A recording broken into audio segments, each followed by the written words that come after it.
Mis padres me mintieron diciendo que mi carrera era inútil, solo para seguir gastando mis ahorros y destruir mi confianza. Pero el golpe maestro vino de mi nuevo socio. Durante mucho tiempo, creí que la voz de mis padres representaba la brújula moral de mi vida. Cada decisión, cada paso que intentaba dar en dirección a lo que verdaderamente me apasionaba era evaluado, corregido o completamente desmantelado por sus opiniones. Casi siempre disfrazadas de consejos bien intencionados. Desde pequeña, mostré un interés obsesivo, pero profundo, por los videojuegos, no solamente como entretenimiento, sino como una forma de lenguaje, de conexión con mundos que sentía más míos que el que me rodeaba. Mientras otras niñas jugaban a las muñecas o soñaban con convertirse en veterinarias o modelos, yo pasaba horas frente al computador desmenuzando estructuras de diseño, analizando narrativas, estudiando mecánicas ocultas en juegos que nadie en mi casa lograba entender. Mis padres no solo no lo valoraban, sino que se burlaban abiertamente, como si fuera una etapa tonta que debía superarse, como si mi amor por ese universo virtual fuera una señal de que me negaba a crecer. Pero la traición más cruel no fue esa. Lo verdaderamente devastador fue que, durante todos esos años en los que me obligaron a reprimir lo que amaba, me hicieron creer que lo hacían por mi bien. Me convencieron de que el dinero que ahorraba, ya fuera por cumpleaños, becas escolares o trabajos de verano, estaba seguro en manos de ellos, quienes lo guardarían celosamente para cuando llegara el momento de invertir en algo real. Recuerdo con dolor cada vez que llegaba a casa con un nuevo proyecto, con los ojos brillantes de emoción por haber ganado algún premio o concurso, y ellos simplemente me decían que lo mejor era guardar ese dinero. Que no lo malgastara en cursos estúpidos o en caprichos de niña. Mi madre, en particular, tenía una frase que me dolía como una bofetada pero que con el tiempo aprendí a repetir incluso ante el espejo: una carrera no es para divertirse, es para sobrevivir. Mi padre no se quedaba atrás. En una ocasión, cuando le mostré una animación básica que había creado con un programa gratuito, simplemente me miró por encima del periódico y dijo que eso no servía para nada. Que me enfocara mejor en aprender a llevar la contabilidad del negocio familiar. Lo que yo interpretaba como frialdad, con el tiempo descubrí que era desprecio disfrazado de pragmatismo. Ambos se negaban a verme como una persona con criterio y deseos propios, me veían como una inversión que debía rendirles frutos, y si esos frutos no estaban alineados con lo que ellos consideraban útil o rentable, entonces simplemente no valían. Me convencieron, con el peso de los años y la repetición constante, de que debía estudiar algo útil. Dejé atrás mis aspiraciones, enterré mis libretas llenas de conceptos y bocetos de personajes, apagué mis programas de edición y me matriculé en una carrera que jamás me interesó: administración financiera. Nunca voy a olvidar la manera en que mi madre me abrazó cuando le dije que había tomado esa decisión. Me susurró al oído que por fin estaba creciendo, que estaba tomando el camino correcto. Yo no lloré en ese momento, pero esa noche me encerré en el baño con una toalla en la boca para que nadie escuchara mis sollozos. Me sentía traicionada por mí misma. Durante la universidad, viví como una sombra. Mis calificaciones eran aceptables, pero nada sobresaliente, y no porque no tuviera la capacidad, sino porque no me importaba. Me sentía estancada en un lugar donde no pertenecía, cumpliendo el sueño de otros a costa de mi salud mental. Cada vez que hablaba de lo que me apasionaba, mis padres se apresuraban a recordarme que eso era un hobby, no una carrera y que, de todas formas, el dinero que había ahorrado estaba comprometido para cosas verdaderas. Una vivienda, un carro, mi seguridad futura.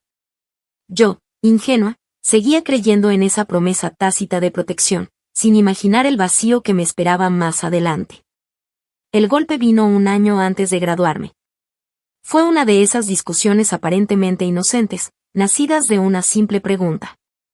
Les pedí un extracto o algún comprobante de mis ahorros, solo por orden, por curiosidad incluso, creyendo que me lo mostrarían y todo quedaría allí. Pero lo que siguió fue una tormenta. Mi padre alzó la voz diciendo que yo estaba desconfiando de ellos sin motivos, que siempre me habían dado todo y que no podía pedirles cuentas como si fueran delincuentes. Mi madre, en cambio, usó su estrategia favorita: las lágrimas. Dijo que yo la había herido profundamente, que no entendía cuánto habían sacrificado por mí. Pero las evasivas se volvieron constantes y, tras semanas de insistencia y tensión, mi hermano, en un acto de torpeza o sinceridad impulsiva, Mencionó sin querer que ese dinero ya se había usado para cosas importantes, como su matrícula o el carro de mamá. El mundo se me vino abajo. Exigí explicaciones, grité, lloré, perdí el control por primera vez en años. Y ellos no se disculparon.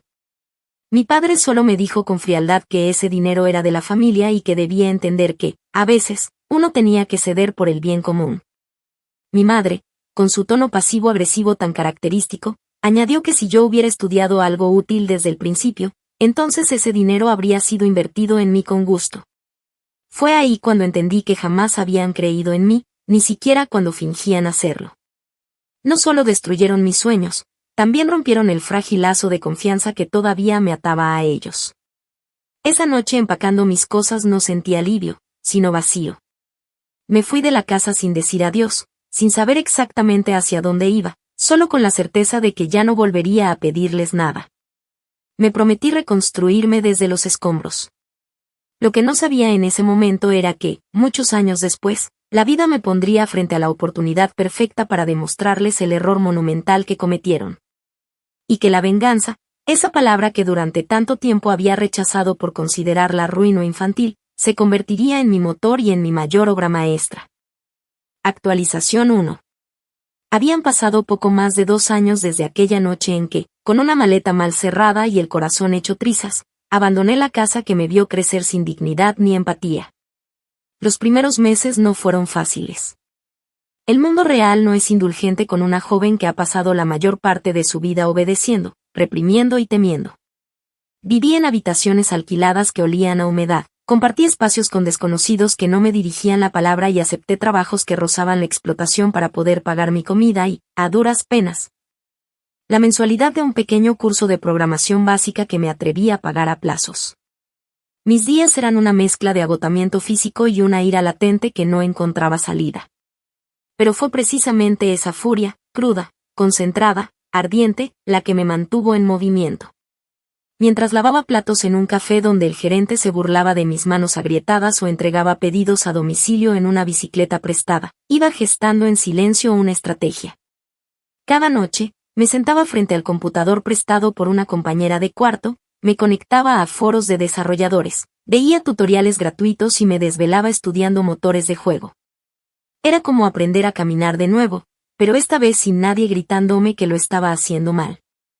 Lo que mis padres llamaron inútil comenzó a revelarse como una forma de renacer. Pasado el primer año logré entrar como pasante en un pequeño estudio de animación que desarrollaba contenido para aplicaciones educativas. El salario era modesto, pero por primera vez sentí que estaba construyendo algo propio, desde mis manos, con mi criterio. Durante ese tiempo logré estabilizarme lo suficiente como para alquilar un pequeño apartamento para mí sola. Estaba lejos de ser un lugar lujoso, las paredes eran delgadas, el calentador fallaba y la cocina era minúscula, pero ese espacio significaba libertad. Era mi refugio, mi territorio sin manipulación ni chantajes emocionales. Empecé a ahorrar, esta vez en una cuenta a mi nombre, bajo mi control, y cada peso representaba un ladrillo en el muro que estaba construyendo entre ellos y yo. No volví a tener contacto con mis padres durante ese tiempo. No porque ellos no lo intentaran, sino porque ignoré cada uno de sus mensajes, llamadas y cadenas dramáticas de WhatsApp. Ellos insistían en que yo los estaba castigando injustamente, que había malinterpretado todo, que la familia debía mantenerse unida incluso cuando había errores de comunicación. Pero no eran errores, eran decisiones deliberadas, y lo peor de todo es que jamás mostraron una mínima intención de reparar el daño. Nunca ofrecieron una disculpa sincera, ni siquiera una admisión de culpa. Solo hablaban desde la culpa manipuladora y el deseo de seguir ejerciendo poder sobre mí. No fue hasta el final de mi segundo año viviendo sola, ya con un nuevo empleo como diseñadora freelance, que volví a tener un encuentro directo con ellos. Fue inesperado y grotescamente conveniente para sus intereses. Una tarde, mientras revisaba correos, recibí una llamada de un número desconocido. Contesté con cautela, y escuché la voz de mi madre, envuelta en ese tono dulce que solo utilizaba cuando necesitaba algo. Me dijo que quería verme, que mi hermano, el mismo que había recibido mi dinero convertido en auto, matrícula universitaria y otros lujos, estaba atravesando un momento difícil. Estaba comprometido, pero no conseguía un trabajo estable, y eso estaba retrasando todos los planes de boda. Mi madre no tardó en entrar en materia. Me dijo que yo, como hija madura y trabajadora, debía entender que ayudarlo era lo correcto. Incluso intentó halagarme, una rareza en su vocabulario habitual, al decir que estaba orgullosa de mi capacidad para sobrevivir por mí misma. Pero no tardó en mostrar la verdadera intención de la llamada. Necesitaban que yo prestara algo de dinero para la celebración del matrimonio, o al menos para que él pudiera pagar el adelanto del lugar donde vivirían. Quedé en silencio durante varios segundos. No porque no supiera qué decir, sino porque estaba conteniendo la oleada de rabia que amenazaba con apoderarse de mi garganta. Cuando finalmente hablé, mi voz fue firme, sin un temblor, sin una pizca de duda. Le dije que no pensaba dar ni un centavo. Le recordé que jamás recuperé mis ahorros, que nunca obtuve lo que era legítimamente mío, y que durante años fui tratada como una carga y no como una hija. Su respuesta fue tan predecible como insultante. En lugar de pedir disculpas, simplemente suspiró con fastidio y me dijo que las mujeres fuertes deben sacrificarse más que nadie, y tú ya estás en una posición donde puedes hacerlo, mientras que tu hermano. Él todavía está encontrando su camino. Cada palabra me cortaba como vidrio molido en la garganta. Me limité a decirle que nunca más me llamara para pedirme algo, que a partir de ese momento no éramos familia y que, si ellos querían seguir viviendo como si no hubieran destruido mi confianza, era su problema. Pero que no contaran conmigo para perpetuar sus privilegios. Colgué. Luego respiré profundamente y, por primera vez en años, sentí que algo se había roto en mi interior, pero esta vez no era mi corazón, era el último hilo que me ataba emocionalmente a ellos. Esa noche no lloré. En su lugar, abrí un nuevo archivo en mi computadora y comencé a escribir un concepto que había estado dándome vueltas en la cabeza desde hacía meses. Una joven artista que, tras ser traicionada por sus padres y despojada de todo, encuentra en su pasión y creatividad un arma para exponerlos públicamente. El personaje principal se llamaría Eira, y la historia no tendría final feliz, tendría venganza. Esa sería mi catarsis, mi revolución, mi golpe maestro. Y apenas era el principio. Actualización 2. 3 años pueden parecer poco desde la distancia, pero cuando se viven con la intensidad de una reconstrucción absoluta, se transforman en un abismo entre quien eras y quien estás destinada a ser.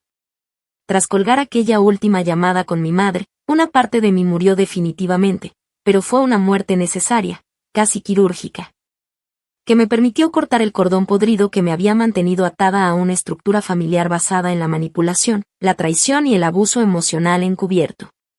Me sumergí de lleno en el mundo del desarrollo de videojuegos, no como un pasatiempo, sino como un manifiesto, como la manera más coherente y desafiante de tomar todo lo que me arrebataron y devolverlo convertido en poder.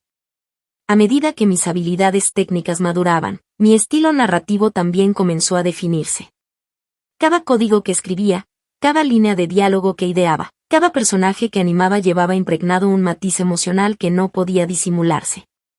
No era simplemente ficción, era la traducción simbólica de una historia real, mi historia, disfrazada de aventuras, acertijos y enemigos virtuales que, aunque fantásticos, tenían raíces tan profundas como mi dolor. Pero el punto de inflexión llegó cuando, en uno de esos foros de desarrolladores independientes donde compartía mis avances, recibí un comentario que me descolocó por completo. Un usuario llamado Luca respondió a uno de mis prototipos con una observación tan minuciosa, tan aguda y a la vez empática, que sentí por primera vez en años que alguien estaba realmente leyendo entre líneas. Luca no solo era programador, era un artista del lenguaje digital. Sus mensajes eran largos, detallados, apasionados, como si al otro lado del mundo alguien respirara con la misma rabia contenida y el mismo impulso creativo que yo. Comenzamos a intercambiar ideas, primero de forma casual, luego con una frecuencia que fue creciendo hasta convertirse en un ritual casi diario. Durante semanas nos enviamos demos, referencias, bocetos y sueños. Una noche, después de revisar un mapa interactivo que había diseñado como escenario para el segundo acto de mi historia, Luca me escribió que nunca había visto una propuesta tan emocionalmente cargada sin caer en la obviedad. Me confesó que él también había crecido en un entorno hostil, que también había sido el blanco del desprecio familiar por elegir una carrera considerada poco seria, y que había sentido que mis personajes hablaban por él. Fue entonces cuando decidimos unir fuerzas. Lo que comenzó como una colaboración creativa evolucionó rápidamente hacia algo mucho más ambicioso, la creación de nuestro propio estudio independiente. Decidimos llamarlo Ether Studio, como una alusión al concepto alquímico de lo invisible pero fundamental, aquello que sostiene el universo aunque nadie lo vea. Porque eso era lo que estábamos construyendo, una obra desde la invisibilidad, desde la marginalidad creativa que tantos nos dijeron que era una pérdida de tiempo. Nuestra ópera prima se titularía Bastión Fragmentado. Una narrativa envolvente donde la protagonista, Eira, una clara extensión de mí misma, atraviesa los restos de un imperio familiar que se alimentó de su talento y luego la desterró cuando ya no fue útil. El juego no caía en dramatismos explícitos, sino que exponía, con un simbolismo delicadamente cruel, el viaje de una joven traicionada que usaba sus habilidades para rediseñar la realidad y hacer justicia con sus propias manos. Cada nivel representaba una etapa emocional del exilio, la negación, la rabia, la resignación, la reconstrucción, la furia lúcida y, finalmente, la confrontación total. Trabajamos durante 14 meses sin descanso. A veces con el presupuesto al límite, durmiendo apenas 4 horas, comiendo lo que podíamos, pero con una determinación tan feroz que no necesitábamos más motivación que el propio deseo de ver el proyecto terminado. El juego fue creciendo, y con él, también creció una comunidad de seguidores que se identificaban con la premisa. Recibíamos mensajes de personas que sentían que Eira les había puesto palabras a traumas que jamás supieron cómo verbalizar. Para mí, cada uno de esos mensajes era como una cicatriz que se cerraba, pero al mismo tiempo, como una cuenta regresiva hacia el momento en que todo convergería. Lo que Luca no sabía aún, porque aunque confiaba en él, hay partes del alma que uno solo entrega cuando el momento es exacto, era que el juego no era solamente un homenaje simbólico a mis heridas, sino que estaba cuidadosamente planeado como el primer paso de una estrategia mayor. El universo narrativo de Bastión Fragmentado contenía una escena específica, una cinemática de 9 minutos, escrita palabra por mí, que era una recreación casi exacta de la conversación final con mis padres, esa en la que me exigieron dinero para mi hermano y se atrevieron a decir que él lo merecía más. La escena estaba editada con una delicadeza visual hipnótica, animada con una estética en blanco y rojo que le daba un aire ritual, como si estuviéramos presenciando no un recuerdo, sino un juicio.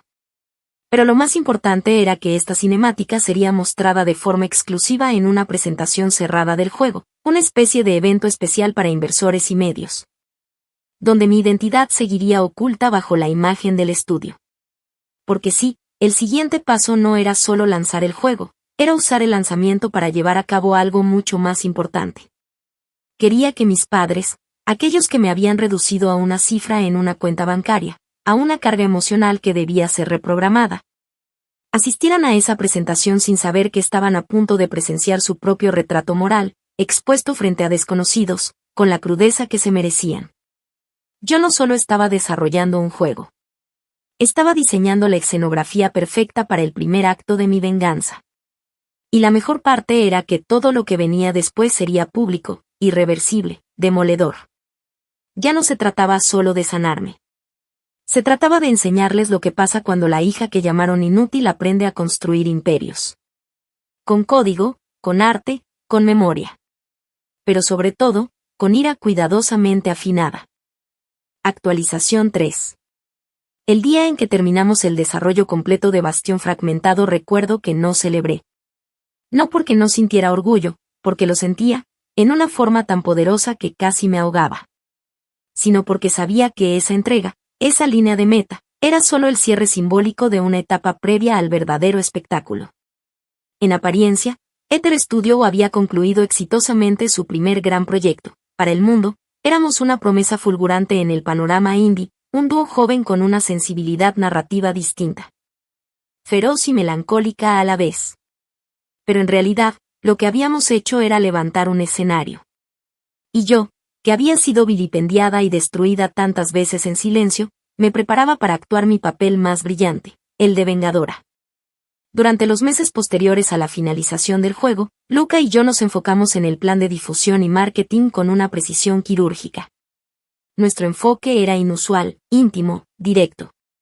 Optamos por una campaña basada en pequeños adelantos que lanzábamos a través de redes sociales, cuidadosamente editados, con citas crípticas, detalles visuales cargados de significado. Y una atmósfera emocional que atrapaba desde la primera imagen. Queríamos despertar curiosidad, pero también conexión. Lo logramos más allá de lo que esperábamos. El interés creció de forma orgánica, pero voraz. Portales especializados comenzaron a hablar del juego antes de su lanzamiento oficial, y para cuando ofrecimos las primeras copias de revisión a algunos influencers del mundo gamer, ya teníamos una comunidad expectante que crecía por miles cada semana. En ese punto, propuse a Luca organizar una presentación cerrada para la prensa especializada, un evento reducido, elegante, pero emocionalmente cargado, que sirviera como ceremonia de revelación antes del gran estreno. Él aceptó sin cuestionarlo, creyendo que se trataba simplemente de una forma simbólica de agradecer a quienes nos habían apoyado desde el anonimato. Yo, sin embargo, ya había ideado algo mucho más íntimo, perverso y justo. Me senté frente a mi escritorio, abrí una carpeta nueva en mi computador con el título Reconciliación, y comencé a redactar una serie de correos electrónicos personalizados. Cada uno de ellos venía firmado por una fundación ficticia creada exclusivamente para este evento. En el correo, se invitaba a ciertos participantes a una proyección privada de una experiencia interactiva inspirada en historias reales de superación familiar y creatividad postraumática. Adjunté una imagen cuidadosamente diseñada, con colores suaves y frases ambiguas que sonaban como clichés motivacionales. El evento era falso, por supuesto, pero la cita y el lugar eran reales. El mismo salón de convenciones donde se realizaría la presentación final del juego bajo el nombre de Ether Studio. Uno de esos correos fue enviado a la dirección personal de mis padres. Había creado una base de datos usando registros públicos y datos que aún conservaba de los contactos familiares. No podía asegurar que irían, pero los conocía demasiado bien. El orgullo disfrazado de curiosidad, su necesidad de figurar y su adicción a aparentar virtud los harían caer en la trampa. Me aseguré de no mencionar mi nombre ni el de Luca. El correo les hablaba directamente como padres que han formado talentos extraordinarios y los invitaba a compartir su perspectiva sobre el desarrollo creativo en entornos familiares. Era una mentira deliciosa. Casi me sentí mal por lo bien que sabía redactar ese tipo de manipulación, hasta que recordé que durante años ellos me perfeccionaron como blanco de su gaslighting.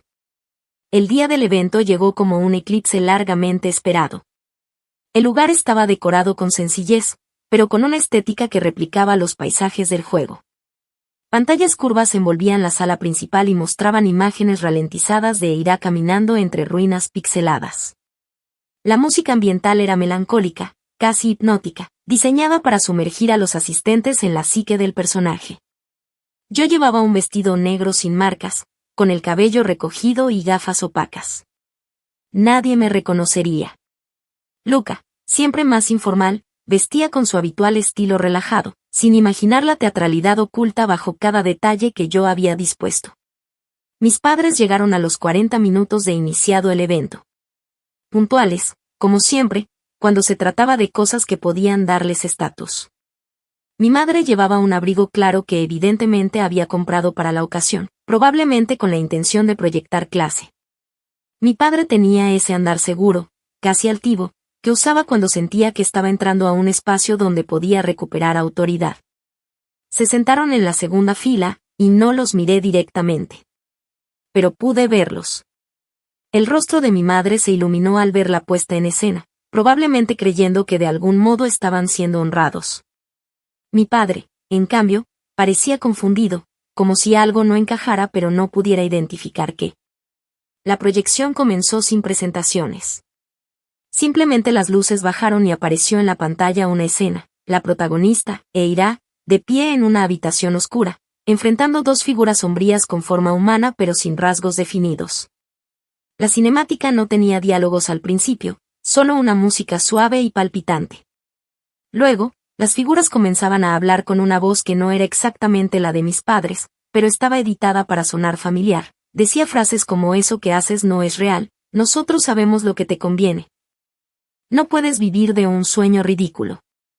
A medida que avanzaba la escena, las voces se volvían más agresivas, más crueles, hasta llegar al punto en que una de ellas le decía a Eira que su hermano merecía más, porque ella había elegido ser inútil. En ese momento, sentí el aire cambiar en la sala. Mis padres se tensaron. Vi a mi madre mover los labios sin emitir sonido, buscando explicarse a sí misma lo que acababa de oír. Mi padre simplemente entrecerró los ojos, con la mandíbula apretada. La escena finalizó con Eira alejándose lentamente, dejando atrás a las figuras que se deshacían en polvo, mientras una voz en off, la única frase con tono esperanzador, decía: la sangre no es excusa. El amor sin respeto es otra forma de prisión. La música terminó. Silencio absoluto. La sala aplaudió con fuerza. Muchos estaban conmovidos, otros claramente impactados por la crudeza simbólica del relato. Mis padres no aplaudieron. No se movieron durante varios minutos. Supe, sin que nadie me lo dijera, que lo habían entendido. Que se habían reconocido. Que, aunque no pudieran probarlo, sabían perfectamente que eso era para ellos. No contra ellos, para ellos. Era la carta que yo nunca envié, la pelea que nunca terminé, la verdad que por fin se revelaba en la única forma en que ellos no podían rebatirla: el arte. No se quedaron para el cóctel de cierre. Salieron en silencio, evitando el contacto visual con los asistentes. Y yo los dejé ir. Todavía no era el momento de mirarlos de frente. Porque esta no era la venganza definitiva. Solo la apertura del telón. El siguiente acto sería público, irrevocable y devastador. Ellos habían creído que me quitaron el futuro. Yo iba a demostrarles que lo único que me dieron fue el fuego para quemar su legado. Actualización 4. En el mundo creativo, especialmente en el de los videojuegos independientes, el éxito no se mide únicamente por las ventas, sino por la conversación que tu obra genera. Por los ecos que deja en quienes atraviesan la experiencia emocional que construiste. Bastión Fragmentado no solo superó nuestras expectativas de recepción, sino que se convirtió en un fenómeno de culto. Lo que en un principio parecía una simple historia de fantasía emocional, pronto fue entendida por muchos como lo que realmente era: una confesión codificada. Cientos de jugadores comenzaron a conectar los puntos entre las declaraciones públicas que hice como co-creadora, las metáforas del juego, y ciertos detalles específicos de la narrativa que solo podían ser el reflejo de un trauma vivido de primera mano. Para mí, que siempre viví con la sensación de que nadie me creía cuando hablaba del abuso emocional que sufrí, fue como romper un muro que me había encerrado durante años. Pero, aunque el juego ya había dejado su marca, yo no había terminado. De hecho, apenas estaba entrando a la fase más delicada, más minuciosa y más implacable de mi venganza. El evento cerrado donde mis padres vieron por primera vez su reflejo distorsionado y expuesto había sido solo el primer corte. Ahora venía el desgarramiento público y la caída estructural. No se trataba de destruirlos porque sí. Se trataba de restaurar algo que me habían arrebatado con violencia simbólica: la verdad. Y la justicia. Durante años, mis padres me hicieron creer que el dinero que yo generaba y depositaba en sus manos era nuestro, de la familia, para el bien común. Nunca firmamos nada formal, por supuesto. La confianza era la base, o mejor dicho, la expectativa social no verbalizada de que los padres manejan lo de los hijos hasta que ellos maduren. Lo que ellos jamás imaginaron era que yo había guardado todos los registros que, aunque dispersos, conformaban un expediente demoledor: correos donde mencionaban cifras, chats donde confirmaban transferencias, recibos escaneados con anotaciones hechas por mi madre que indicaban la procedencia del dinero y en que se había usado. Todo eso, que para ellos eran simples rastros administrativos sin importancia, era para mí la prueba documental del desfalco emocional y económico al que me sometieron. Con la asesoría de una abogada especialista en delitos patrimoniales dentro del núcleo familiar, una mujer que, para mi fortuna, también había atravesado un proceso similar y entendía el lenguaje silencioso del abuso. Comencé la construcción formal del caso. Lo primero fue presentar una denuncia por apropiación indebida y falsificación de documentos, ya que varios pagos a nombre de mi madre incluían mi número de identificación como titular. Eso, cruzado con las declaraciones bancarias y el testimonio de testigos. Incluyendo a una antigua amiga de la familia que confirmó haber escuchado a mi madre presumir de que el dinero de la niña está mejor invertido en su hermano. Fortaleció el caso hasta convertirlo en una bomba de tiempo jurídica. Simultáneamente, lancé una serie de publicaciones en mis redes personales, Aquellas que había mantenido en privado por años, en las que contaba mi historia con absoluta transparencia. No mencioné nombres, pero sí detalles tan específicos que cualquier persona de mi entorno podía entender de quienes hablaba. Expliqué cómo me hicieron renunciar a mi vocación, cómo usaron mi dinero para privilegiar a mi hermano, cómo me ridiculizaron y controlaron hasta que ya no quedó nada de mí. Publiqué capturas de fragmentos de conversaciones, documentos anónimos, extractos narrativos del juego cruzados con reflexiones personales. Lo que escribí no era una venganza emocional, era un testimonio quirúrgico, firme, irrefutable. El efecto fue inmediato. Miles de personas compartieron mis publicaciones. Me llegaron mensajes de desconocidos contándome historias similares, madres que me pedían perdón en nombre de otras madres, hijos e hijas que reconocían en mis palabras sus propias cicatrices. Lo que había comenzado como una herida privada ahora se transformaba en una conversación colectiva sobre la violencia invisible que se esconde bajo la máscara de la familia perfecta. Mis padres, por su parte, comenzaron a notar la presión social. Un primo lejano me escribió diciendo que mi madre había dejado de salir de casa porque la miraban feo en la iglesia, y que mi padre había tenido que responder preguntas incómodas en el club donde jugaba cartas. A mí no me importaba su vergüenza.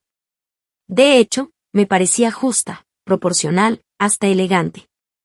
Ellos me quitaron años de autoestima, confianza y autonomía. Ahora el precio era que el mundo los viera como lo que realmente eran. Pero lo más potente aún estaba por llegar. Gracias a una investigación fiscal impulsada por los movimientos de la denuncia penal, se descubrieron varias irregularidades más profundas en los manejos de cuentas familiares, desvío de fondos, declaraciones falsas, y el uso de mis datos personales para abrir productos financieros a nombre de mi padre. No solo habían tomado lo que era mío, sino que lo habían utilizado como escudo para evitar impuestos y simular ingresos inexistentes. Esa revelación fue el clavo en el ataúd. La entidad tributaria congeló temporalmente sus cuentas hasta que se resolvieran las acusaciones. Los negocios secundarios que administraban, esos pequeños contratos que daban la ilusión de una estabilidad autosostenida, colapsaron en cuestión de semanas. Y cuando intentaron defenderse públicamente diciendo que yo había malinterpretado todo, se encontraron con un muro de silencio. Nadie los apoyó. Nadie los defendió. Porque ahora, incluso aquellos que antes callaban por conveniencia o por miedo, sabían que mis palabras estaban respaldadas por pruebas. Mi hermano intentó contactarme a través de mensajes torpes. El primero decía que no sabía nada, que siempre me había querido, que la familia estaba sufriendo mucho por todo lo que yo había provocado. No respondí. El segundo mensaje fue más agresivo, me acusó de ser egoísta, de haber expuesto a mamá cuando ya estaba enferma del estrés. No respondí tampoco. El tercero fue el más revelador, me pidió dinero. Sí, incluso después de todo, aún creían que podían reclamarme recursos, apoyo, afecto. Como si el dolor que causaron pudiera ser compensado con una cena o un abrazo fingido. No solo no respondí, reenvié su mensaje a mi abogada como muestra de que seguían sin entender los límites legales y morales de sus acciones. En una entrevista que concedí a un medio digital especializado en industrias creativas, me preguntaron cómo surgió la historia del juego. No dudé en responder que era una forma de narrar lo que la justicia tarda en sancionar. Que el arte puede ser más veloz que los tribunales. Que para muchas mujeres, como yo, contar la historia ya es un acto político. El titular de la nota fue contundente, lo llamaron inútil, ahora lo juegan millones. Así se vengó una hija de su familia. Pero aún faltaba una última escena. Porque el castigo financiero, la humillación pública y el escarnio legal eran apenas parte del ajuste. La verdadera herida en ellos aún estaba intacta. La que solo podría infligirse desde la posición de poder absoluto que me negaron desde que nací. Por eso, la siguiente fase fue más simbólica, más cruel, más íntima. Compré algo. Algo que ellos jamás imaginaron que terminaría en mis manos. Y allí es donde los vería caer del todo. Actualización final. Si algo aprendí de todo este proceso, fue que la verdadera justicia rara vez se manifiesta en forma de un veredicto puntual o una cifra exacta. La justicia real, la que deja una marca, la que redefine la historia, se construye con paciencia, con astucia y, sobre todo, con una memoria larga. Mis padres me enseñaron el poder de la mentira repetida, de la manipulación constante, de la invisibilidad del abuso cuando se perpetra bajo la fachada del amor. Pero también me enseñaron, sin querer, que los cimientos que se construyen sobre el desprecio y la codicia terminan cediendo ante el peso del tiempo. Y yo había decidido que no solo quería verlos caer. Quería ser quien cavara el suelo bajo sus pies. La oportunidad perfecta llegó, como muchas cosas importantes, disfrazada de trámite burocrático. Meses después de que la entidad fiscal terminara la investigación y aplicara las sanciones correspondientes, se puso en subasta pública uno de los activos más importantes que mis padres habían registrado a nombre del negocio familiar, la casa donde crecí. Aquella casa de fachada blanca, con un jardín al que nunca me dejaban cuidar porque ibas a arruinar las flores, con la habitación que me obligaron a vaciar cuando decidí seguir una carrera que ellos llamaban de vagos y que, según mi madre, nunca les permitiría mostrar algo digno a sus amistades. Esa casa, el santuario de su hipocresía, el símbolo de su control, estaba ahora al alcance de mi mano. Y yo no lo pensé 2 veces. La compré con dinero limpio, con el dinero ganado por la venta del juego que ellos despreciaron. Usé el nombre legal de Ether Studio y a través de una empresa intermediaria, para evitar cualquier conexión directa inmediata. Pagué el monto completo. No negocié. No pedí descuento. Cada centavo fue una declaración. Cuando la transferencia se completó y el documento de propiedad llegó a mis manos, lo sostuve durante minutos con una calma que rozaba lo sagrado. No lloré, no grité, no llamé a nadie. Solo me senté en silencio en el suelo de mi estudio, respirando como si acabara de ganar una guerra ancestral. Porque eso era exactamente lo que había sucedido. Los desalojaron con una orden judicial. No hubo escenas dramáticas, ni gritos, ni súplicas. Ellos ya sabían lo que venía. Intentaron vender algunos muebles para amortiguar las pérdidas, pero la mayoría de sus pertenencias estaban embargadas por las deudas acumuladas. En cuestión de semanas, se convirtieron en lo que siempre temieron, personas comunes, sin poder, sin admiración, sin seguidores. Y yo, su hija inútil, era ahora la dueña del espacio que una vez me negó hasta el derecho a soñar. Pero no me detuve allí. Porque aún faltaba la pieza final. La que realmente iba a invertir la balanza de poder de forma irreversible. Creé una vacante. Desde Ether Studio, lanzamos una convocatoria para asistentes administrativos en el área de archivo y atención a proveedores. El anuncio era genérico, nada llamativo, con salario modesto, pero condiciones estables y beneficios. Sabía, por contactos que aún mantenía de forma estratégica, que mis padres estaban buscando empleo desesperadamente. No podían mantenerse con lo poco que les quedaba, y la reputación destruida les cerraba todas las puertas. Como si el universo me obedeciera por fin, ambos, sin saber que la empresa era mía, postularon a la vacante. Fueron entrevistados por personal que yo misma había capacitado, bajo la premisa de que se trataba de candidatos sin experiencia reciente y con claras señales de desgaste emocional. Se les contrató con un periodo de prueba de 3 meses. Asigné a mi madre tareas repetitivas de clasificación de datos, y a mi padre, el control de facturas de proyectos ya cerrados. Ambos fueron ubicados en una pequeña oficina sin ventanas, en un piso compartido con otros empleados jóvenes que no los reconocían. Durante semanas, trabajaron sin saber que cada archivo que abrían, cada carpeta que ordenaban, cada documento que sellaban llevaba el sello de la hija a la que arruinaron. No los confronté de inmediato. No necesitaba hacerlo. Saber que dependían de un sistema que yo misma había creado, que sus días giraban en torno a seguir reglas impuestas por mí, que sus nombres estaban en una nómina diseñada por la mujer que llamaron fracasada. Era más que suficiente. Hasta que decidí cerrar el ciclo. Una mañana, programé una reunión privada. Les pedí, a través de un memo impersonal, que se presentaran en la sala de juntas. Los esperé allí, sentada, con los documentos de contratación abiertos sobre la mesa y una carpeta rotulada con sus apellidos. Cuando entraron, sus rostros pasaron del desconcierto a la incredulidad. Mi madre abrió los ojos como si viera un espectro. Mi padre intentó mantener la postura, pero la rigidez en su mandíbula lo delataba.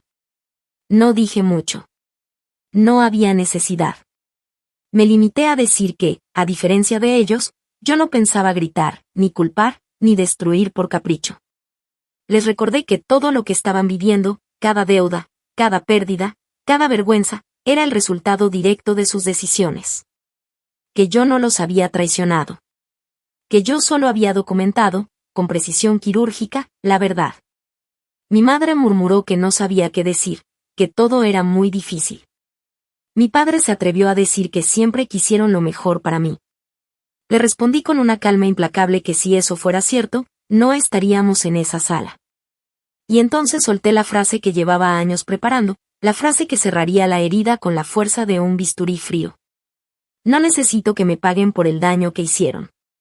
Ya lo están haciendo cada vez que marcan tarjeta en mi empresa.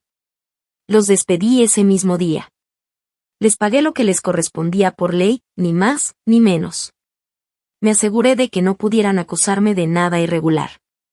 No lo hice por piedad. Lo hice para que entendieran que incluso mi crueldad era más ética que su crianza. Hoy, la casa que una vez fue mi cárcel es mi refugio. La transformé por completo. Donde antes colgaban diplomas de mi hermano, ahora hay ilustraciones del juego. En el antiguo comedor, instalé una estación de trabajo donde desarrollo nuevas ideas. En mi cuarto de infancia, ahora duerme una perrita rescatada que jamás será tratada como yo fui tratada. La casa no es un monumento al pasado, sino un testamento a mi victoria. A veces me preguntan si no me arrepiento, si no hubiera sido más sano simplemente alejarme y rehacer mi vida. Pero eso es lo que ellos querían. Que me resignara. Que me adaptara. Que sobreviviera en silencio. Yo elegí algo diferente. Elegí mostrarles que lo que despreciaron se volvió su verdugo. Que la hija inútil aprendió no solo a sobrevivir, sino a ganar. Y sobre todo, elegí no olvidar. Porque el olvido no libera. Solo adormece. Y yo no vine a dormir. Vine a despertar monstruos. Y después, a derrotarlos.